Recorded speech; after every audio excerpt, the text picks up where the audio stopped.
The footprint measured 15.6 inches. Nothing human leaves that. The forensic examiner set down his tools and said nothing.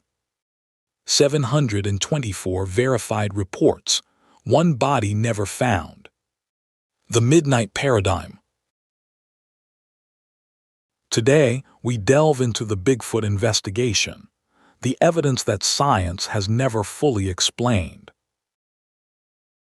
On an ordinary Tuesday in October 1967, a rancher named Bob Gimlin rode into a dry creek bed in Northern California's Six Rivers National Forest.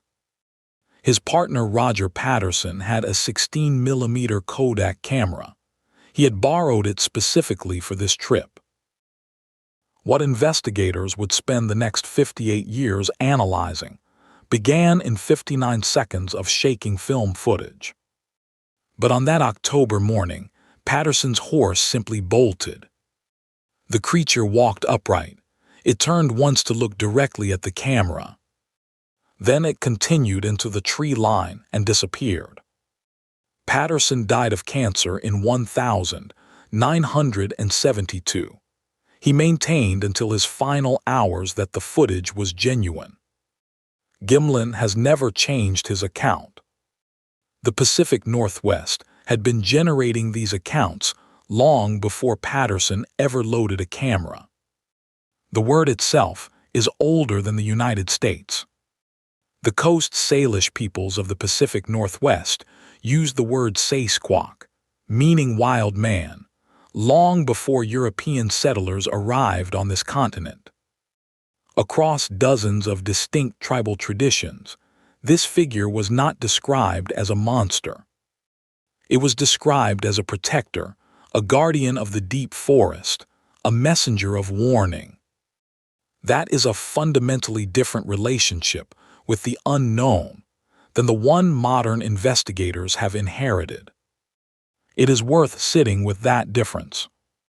The modern era of Bigfoot investigation formally begins not in 1967, but in 1958, with a bulldozer operator named Jerry Crew in Humboldt County, California.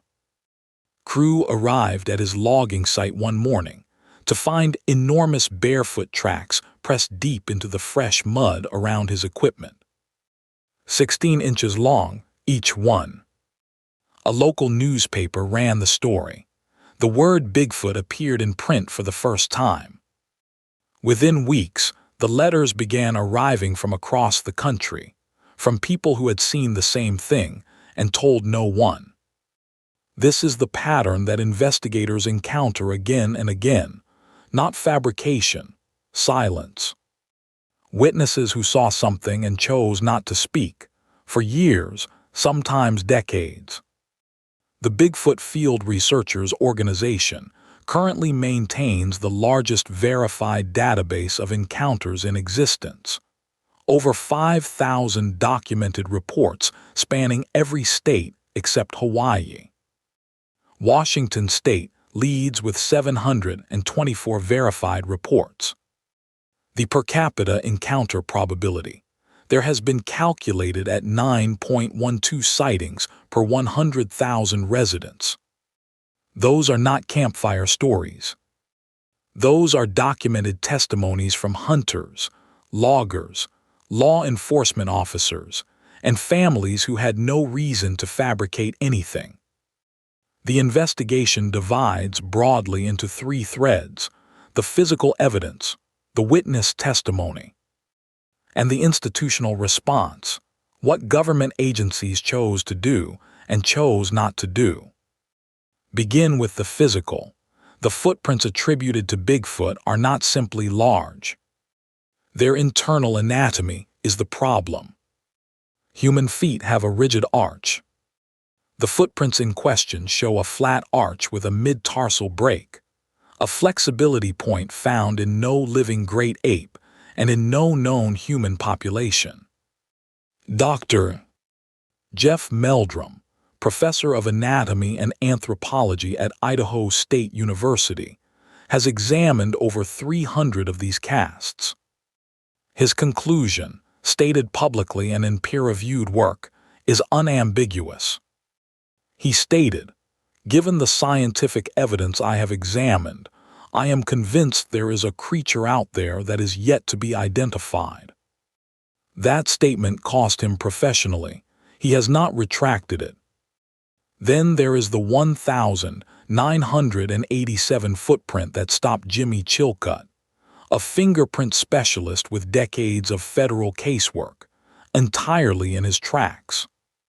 Chilcutt specializes in the analysis of ridge patterns, the biological fingerprinting of skin surfaces. He examined the 1,987 cast expecting to disprove it. The ridge flow patterns were oriented differently from any human or primate print he had ever processed. The texture was distinct. He described it as completely different from anything in his career. That assessment did not come from a believer. It came from a man whose professional reputation depended on the accuracy of his identifications.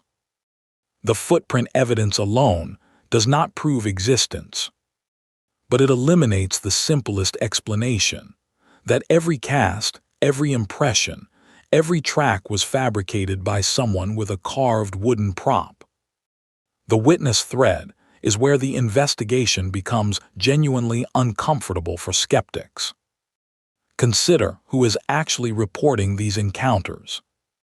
Hunters who have spent 40 years reading animal sign in dense forest. State troopers filing official incident reports. Forest Service rangers noting anomalous track patterns in remote wilderness. These are not people who confuse a black bear with something else. These are trained observers describing something that does not fit any category they already know. In March 2026, Portage County in Northeast Ohio generated multiple high-credibility sightings within 72 hours. The accounts were filed independently by people who did not know each other. One witness described a 9-foot brown-haired figure observed in broad daylight. Another reported an 8 to 10-foot creature with a stilts-like gait and a strong musky odor. A stilts-like gait. That specific detail recurs across reports separated by decades and thousands of miles. Witnesses who have never compared notes describe the same unusual locomotion. In February 2026, a family of 3 in Bryan County, Oklahoma, reported a tall Sasquatch walking a power line easement at dusk. The father was a retired game warden. He filed a formal report with the Bigfoot Field Researchers Organization. He listed his professional credentials. He asked that his name be withheld from public release. That request, anonymity from a credentialed professional, is itself a data point. These are not people seeking attention. They are people managing the professional cost of what they witnessed. Cultural anthropologist Philip Stevens articulated the skeptical position clearly. He argued that a breeding population large enough to sustain itself could not remain hidden from all investigators. It is a reasonable argument. A large primate requires territory, food, and mates. Its existence should leave recoverable biological trace, hair, scat, bone, eventually a body. No confirmed body has ever been recovered, no skeletal remains, no definitive biological specimen. After 7 decades of organized investigation, the absence is the loudest evidence of all. Proponents offer several responses to this. The Pacific Northwest alone encompasses over 200,000 square miles of roadless wilderness, terrain that has not been comprehensively surveyed on foot. They also note that large animals do die in remote terrain without their remains being found. Bears, mountain lions, elk, Their bones scatter, sink into soft ground, are consumed by scavengers. Neither argument is conclusive. The absence of a body is not proof of absence. But it remains the single most significant gap in the physical evidence thread. Now consider the audio evidence. In the Sierra Nevada mountains during the early 1970s, researchers Ron Moorhead and Al Bari captured recordings that remain unexplained to this day. The vocalizations they recorded showed complex structure, consistent syntax, tonal variation, apparent intentional communication. Primatologists who reviewed the recordings could not attribute them to any known species. A United States Navy cryptolinguist named Scott Nelson subsequently analyzed the recordings over several years. His formal conclusion was that the vocalizations contain the structural markers of an intelligent language. An intelligent language, not animal vocalization, not random noise. Structured communication from something that, according to official science, does not exist. The DNA thread is where the investigation encounters its most contested territory. Over the decades, hundreds of hair samples attributed to Bigfoot have been submitted for laboratory analysis. The majority returned results identifying bear, wolf, raccoon, cow, or human. Contamination and misidentification account for most of the submitted samples. Investigators acknowledge this freely. But a small subset of samples has returned results that laboratories describe as primate in origin, yet not matching any cataloged primate species in the reference database. Those results have not been accepted by the broader scientific community. They have also not been definitively refuted. They exist in the uncomfortable middle ground that serious investigators know well. Now we reach the institutional thread, the one that investigators find most difficult to discuss without being dismissed. What did official bodies know, and when did they know it? In 1969, Skamania County in Washington state passed a formal county ordinance. Under that ordinance, the killing of a Sasquatch was classified as a gross misdemeanor, later upgraded to a felony. Governments do not write felony statutes protecting creatures they believe are fictional. The legal record implies that county officials held a level of conviction not reflected in any public statement. The ordinance was not repealed. It remains on the books. Washington state has never been asked to officially justify its continued existence. Consider what that silence represents: a standing felony statute protecting an officially non-existent creature, no legislative challenge. No public inquiry, no explanation offered. The Vancouver Island Sasquatch Society currently operates trail camera networks and night vision surveillance across remote British Columbia terrain. Their methodology is indistinguishable from standard wildlife survey protocol. They have captured thermal anomalies, large bipedal heat signatures moving through terrain at night. The images are inconclusive. They are also not nothing. Now the investigation arrives at its paradigm shift. The assumption that has governed every prior thread must be examined, and in several respects, dismantled. The operating assumption has always been this: Bigfoot is a large, undiscovered primate. Find the animal, classify it, and the mystery resolves.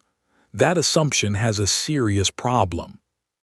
The problem is not the absence of a body. The problem is the pattern of what witnesses describe when the encounter is close enough to observe behavioral detail. Witnesses who encounter the creature at close range, under 30 feet, consistently report the same detail. The eyes, not animal awareness, something that reads as recognition, as assessment. A retired Oregon game warden who filed a 1,994 report described standing 40 feet from the creature for nearly 3 minutes. He said it studied him the way a detective studies a crime scene. He did not fire his weapon. He said afterward that the thought of firing never occurred to him, which he found, upon reflection, the most disturbing part of the entire encounter. Multiple witnesses across unconnected reports describe the same inhibition, an instinctive hesitation that they cannot rationally explain after the fact. This pattern has no precedent in standard wildlife encounter documentation. Now consider the indigenous knowledge thread, the one that mainstream investigation has most consistently undervalued and most consistently failed to adequately explain. Dozens of distinct tribal nations across North America maintained detailed oral traditions about this figure long before any European settler arrived with a camera or a plaster casting kit. The Coast Salish, the STS Sales, the Lummi, the Halcomlum, each tradition describes not a monster to be hunted, but a being with laws, with awareness, with a relationship to the forest that humans had forfeited. One tribal elder speaking to researchers in 2019 said, "They have laws, very strict laws. They have language, they have culture, they sing. We have known this for a very long time."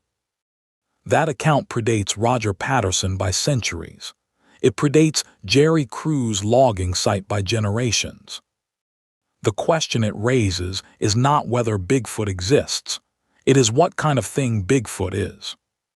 The skunk ape of Florida's Everglades offers a separate data point entirely. Smaller than its Pacific Northwest counterpart, 6 to 7 feet, and distinguished by a sulfurous, penetrating odor reported by dozens of independent witnesses. The regional variation itself is significant. If the phenomenon were purely cultural, a shared mythology spreading through media, regional variants would converge toward a single description over time. They have not. The descriptions have diverged, regionally adapted, which is precisely what a real biological population distributed across different ecosystems would do over thousands of years of geographic isolation. Now the investigation arrives at the detail that no one in the mainstream conversation has adequately addressed. The footprint anatomy points towards something that walked upright for a very long time. The mid-tarsal break in the footprint casts indicates a foot adapted for navigating uneven terrain at speed, a specialization that takes thousands of generations of selective pressure to produce. You cannot fake dermal ridges under a microscope. You cannot fake sweat pores in a plaster cast. These are biological structures that require a biological source. The hoax explanation requires that someone, in 1987, in a remote California forest, carved dermal ridge detail into a prop foot at a resolution only visible under forensic magnification. For no audience. The skeptical response is that misidentification explains the majority of sightings. Data scientist Flo Foxon's analysis correlated many reports with black bear population density across the same regions. The correlation is real and it is meaningful. Black bears walking upright are frequently misidentified. This accounts for a significant percentage of reported encounters. The operative word is significant, not all. The reports that survive the bear misidentification filter share specific characteristics: prolonged observation, multiple witnesses, consistent anatomical detail, Behavioral complexity no bear exhibits. Cognitive psychologist Dr. Elizabeth Loftus has documented extensively how human memory reconstructs rather than records, how ambiguous encounters are reinterpreted over time to match existing narrative frameworks. That mechanism, pareidolia, confirmation bias, reconstructive memory, explains much. It does not explain a retired federal game, Warden's 3-minute observation at 40 feet in clear afternoon light. The investigation now arrives at the two researchers in the Cascade Mountains. Their account is not the most dramatic in the database. It is, in many respects, the most methodologically controlled. The woodknock protocol is a standard field contact method. Strike a tree trunk with a wooden bat. Wait, document any response. The methodology is borrowed directly from wildlife acoustic survey techniques. On this particular night in the Cascades, the two researchers were the only people within several miles of verified wilderness. No trails, no roads, no other field teams operating in the sector. At 11:47 p.m., one researcher struck the tree. The audio recorder was running. They waited in complete silence for the standard 2-minute response interval. At 1 minute and 12 seconds into the interval, something struck back. Once, a single impact. The audio recorder captured it at a volume and resonance inconsistent with any branch falling or animal movement. The direction of the response was triangulated from the recording. It originated from a rocky outcropping 20 meters upslope, terrain that no bear navigates silently at speed in complete darkness. The researchers did not move toward the outcropping. They documented the event, packed their equipment, and left the sector. That restraint is itself worth noting. They returned 3 nights later with additional acoustic equipment. The woodknock protocol was repeated at the same location, same time. The response came again, same direction, same resonance, same single deliberate impact. Repetition is the enemy of coincidence. A single anomalous event can be dismissed. A repeated, consistent response at the same location suggests something that understood the protocol and chose to engage with it. Something that understood the protocol. That phrase is the point at which the undiscovered primate hypothesis begins to strain under its own weight. A great ape does not learn a novel acoustic signal in 72 hours and respond to it with deliberate precision. That level of adaptive behavior implies cognitive architecture well beyond any known non-human primate, which returns the investigation to where the indigenous traditions have always placed it. Not an animal to be classified, something that occupies a category the Western scientific framework does not yet have a name for. The economic dimension of this investigation is rarely discussed in serious analysis. It deserves a moment. Bigfoot-related tourism, now, contributes an estimated $140 million annually to the American economy. A Bigfoot exhibit in Pacific, Missouri, in June 2025, produced fully booked hotels across the region and record local retail sales. The mystery has become an industry.